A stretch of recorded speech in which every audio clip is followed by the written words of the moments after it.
Hey guys, welcome to Top 1%. Last year I made a video wherein I reviewed Cult Fit and it went pretty well. A lot of people commented and asked me, how do you select a good gym? What are the best gyms in India? What are the good ones? What are the bad ones? How do you know what gym to select? That's why I'm making today's video, which is the ultimate guide to select a good quality gym. And trust me when I say this, I can guarantee you, I can promise you, this is the best quality information on YouTube on this topic. I'm saying it with such conviction because I know what content I'm bringing in today's video. So I urge you to watch this video till the very end. Make sure you do that and grab some popcorn. It contains a lot of fiber. It's going to be a relatively longer video, but it's going to be packed with information, and I guarantee you, you'll live watching this video with lots of information that you can apply to your life so that you can select the best gym for yourself. So without any further ado, let's get started with today's video right away. I was thinking to myself, once I establish myself in the fitness industry, get some experience, and I'm ready to invest to make my own gym, what are the things I'd want in that gym? What would I focus on? So that brings me to the 10 tips in today's video, which you need to consider if you want to select a good gym, if you want to select a good trainer. That brings us to that first tip. Tip number 1 is the distance of your gym from your home.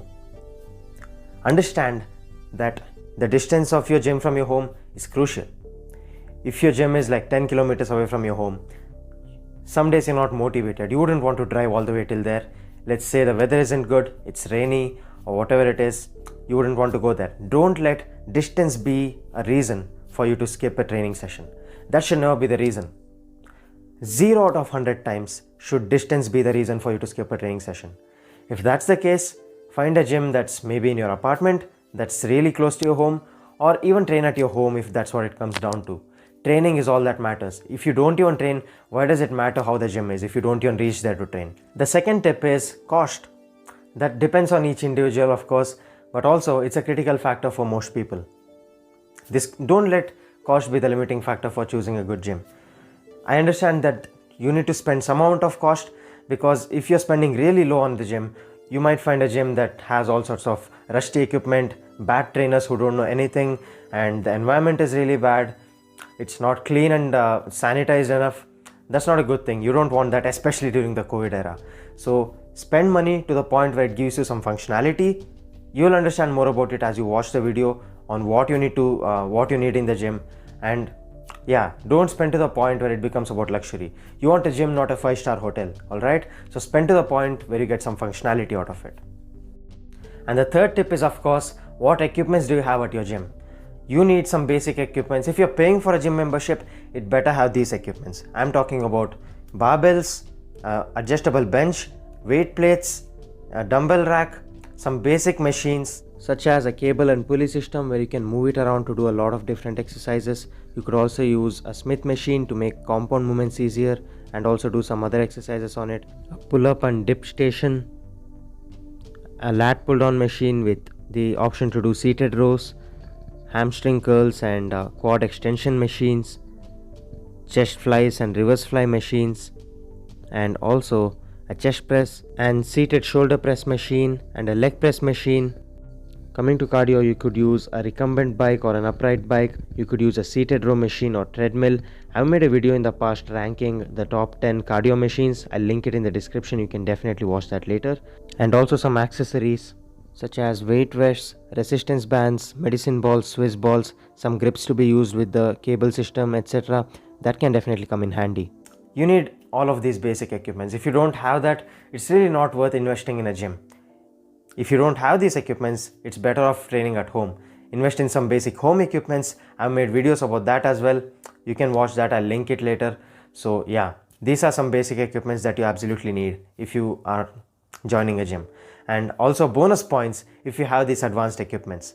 Advanced, whatever you may call it, it's not necessary, but it can definitely help. This includes the landmine press setup and some kettlebells. Kettlebells are amazing. You can pretty much train your entire body using it. And this CrossFit cage setup, that's awesome. And also Olympic lifting platform when you want to lift and pound heavy weights. You can't do that on regular floor. A prowler or sled setup, that is also really good. Glute ham raise machine, that's also pretty good for you.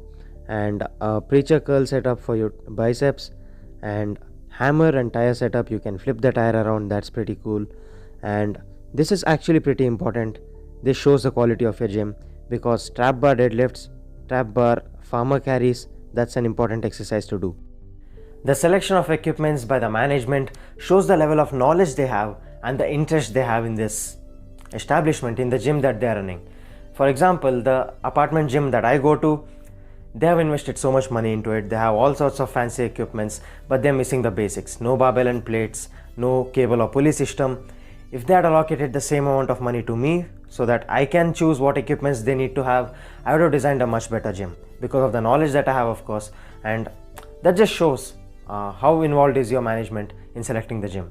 Do they even know what they're doing, or is it just another side business for them? That matters. And the fourth tip is the quality of your trainer.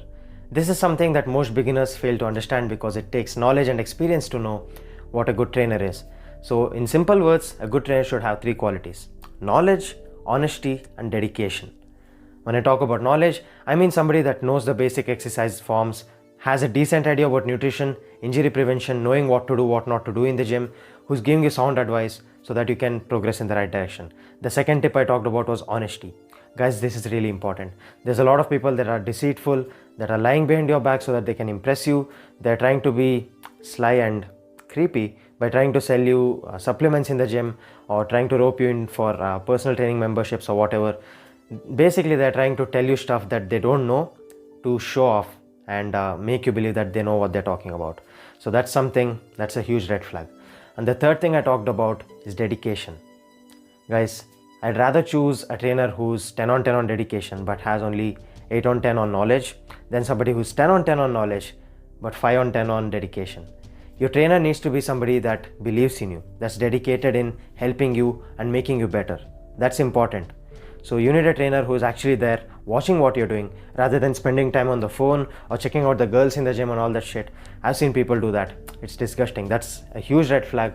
So you need to find a trainer who's dedicated, who's honest, and who's knowledgeable. I'll make an entire video because this is a very, very detailed topic. There's a lot of things to talk about. And if you're watching this video in the future, after a while, I'm gonna make this video so you can watch that later, watch that video later.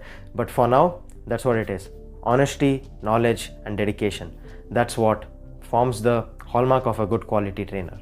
The fifth point is ambience and maintenance. So when you walk into the gym, how does it look? Is everything shabby and disorganized, or is everything kept neatly and it's really clean and organized? That's important. Do they have equipment spaced out properly? Weight training equipments in a separate place, cardio equipments in a separate place, or is everything crammed together in one tiny place? That looks bad. And if the equipment is broken, does the management take efforts to fix it as soon as possible, or do they just let it lie around, doing nothing about it? I've seen management like that, and sure not a fun journey there. And what else? The equipments, do they really clean it at time to time? Is there cleaning personnel around to make sure everything is sanitized? That's important, especially in the COVID era. So that really matters. And do they have proper floor matting? Because when you lift weights, sometimes you have to drop the weights, especially in Olympic lifts, you have to lift and drop the weights. That's going to damage the floor. It's going to create a lot of noise if there's no proper matting on the floor. So do they have proper matting? That matters. And again, talking about ambience, what kind of crowd do you see there? Are the people there respectful? Do they mind their own business? Or that obviously depends on the locality and the budget. But this is something that matters, because gym is a place where people go to improve themselves and work on themselves. That's important. You want the right kind of crowd there. And the sixth point is the quality of the management. This one's important because if the owner of the gym thinks of this as just another side business, they're not going to pay much attention to actually helping the people out. That's a bad thing. They need to actually care about what they're doing here and answer your queries as soon as possible. Be there to help you out when needed, and not try to rope you in with long-term deals and contracts and all of that. You know people that do that. They try to pressurize you into signing for long-term contracts, like sign up for 1 year, we'll give you this kind of discount. When you're a beginner, you tend to get pressurized. You don't know how to handle the situation. So that's a bad thing. They shouldn't be doing that. The mindset of the management is important. Are they narrow-minded and regressive, where they tell you you can't wear these kind of clothes, you can't lift heavy in the gym, you can't grunt in the gym, and they're really uptight? That's a bad environment, because gym is a place where people go to feel better about themselves, to push their limits and actually work on being better. That's important. Maybe there's something bad going on their days, they have some stress outside of the gym, and this is the one place they are looking forward to, so that they can get here and forget everything that's going on for the time that they're here and actually just feel better and purely focus on improving yourself. And that's very special. If they're creating a negative environment there, that's not a good thing. And apart from that, there's places like Planet Fitness where they have lung alarms. You can't really lift heavy weights. Even if you make the smallest amount of noise while lifting weights, when you drop it or whatever, there's this huge alarm buzzing. And come on, it's so bad. Look at this.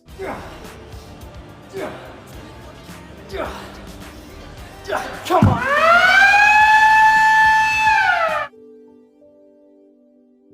And point number 7 is attention to detail. These are the little things that people miss, but it's really important, and it can really tell you if the gym really cares about what they're doing. Is it a good quality gym? So when you go there first for your registration, do they give you a questionnaire where you fill out everything, your medical details, your past history with injuries, your goals, and what do you want in the gym basically, and what do you expect from them, and basically how to tick a bunch of questions. That really shows that they're paying attention to the little things that matter. That's really important. And when you first go there, I told this earlier as well, do they measure your body weight? Do they check your body measurements? Do they tell you what your body fat percentage is? Do they track your progress and tell you from time to time what you're doing and how you're going basically? That's important. Little things like that matter. And also, if you're somebody that travels a lot, and let's say this gym has different branches all over the world or the country, do they provide the option to train at any branch of their gym? So if you're traveling, that allows you to train at different branches. That's a pretty cool thing to have. So it's little things like this that most people miss out on, and if your gym has this, chances are it's a pretty good quality gym. So definitely little things do matter. Point number 8, this is 7, 8. Point number 8 is timings of your gym. So is your gym something that just operates from morning till night, let's say 6 o'clock to 9 o'clock, or is it something that's open 24/7? That really matters for people who are really dedicated to their fitness, who do not want to miss a single training session like me. So that really matters. Some people want to go to the gym early in the morning, say 5 o'clock. Is the gym open then? Because let's say that's the only time of the day where they can make time. They have to travel far, they have to work throughout the day, they come back, crash and go to bed. So they can only train at 5 o'clock. Or what if somebody is the opposite? They want to train real late at night, like 11 o'clock or 12 o'clock. Some people are like that. Their schedules are so busy that they can barely fit training into their schedule. And if they can train at these odd times, if the gym allows them to do that, that's a good quality gym. Point number 9 is extra amenities. I'm talking about facilities such as having a steam and sauna, or a massage parlor, a physiotherapist, stuff like that. That's really good. If you have those facilities, that's signs of a good quality gym. Of course, some of these facilities come with extra cost, but then yeah, you know what you're getting into. And I remember going into a gym that had a rooftop canteen, wherein after your workout you could go there, have some nice quality healthy food like a protein shake, some sort of juice, or a smoothie, or whatever healthy foods that you want to eat that helps you stay on track with your progress, and the prices were reasonable as well. So that's something I really appreciated. If you have these kind of extra facilities, that says a lot about the gym and the management. So that's a good thing. And the 10th and final point is the purpose of your gym. What is your purpose of going to the gym? Do you just want to be fit, be healthy, improve the quality of your life, and it's just casual for you? In that case, you can go to something like Cult Fit. I made a video about it. It's not good for somebody that's more serious about their goals, somebody that wants to build quality muscle, who wants to get stronger, more athletic. In that case, you'll need to go to an actual gym with proper equipments like I talked about in this video. And if you're somebody that's even more serious, you're somebody that's an athlete who competes, who really takes their fitness seriously, in this case, you might want to go to an industrial gym, the kind of gym where they train athletes, they train sports teams, and everybody is constantly pushing themselves. That's an amazing environment. It's hardcore stuff, and if you're into that kind of stuff, go for it. That's the kind of gym you want to go in. Or there's also kinds of gyms where they train kids, right? It's really important for kids to be taught the importance of fitness at a young age. It's not something that we see in India nowadays, but yeah, it's starting all over the world, and something like this is really important. And also there's gyms for special population, people that are handicapped, disabled. Even they need to feel good about themselves. Even they need to get better each and every day, and they deserve the chance to push themselves hard as every other person. So they have special gyms like that out there. So find the right gym for you, know your purpose, and find the gym. And yeah, that's all I got for today's video. If you enjoyed the video, hit the thumbs up, comment down below what content you want me to cover in the future. And yeah, I'm going to be making the video where I talk about what are the good qualities of a trainer, what are the things that are red flags in a trainer, all of that. That's coming up pretty soon. And subscribe to my channel, hit the bell icon, and that's it. Like I promised, good quality content I told, good quality content you get. Until next time, take care, stay hungry.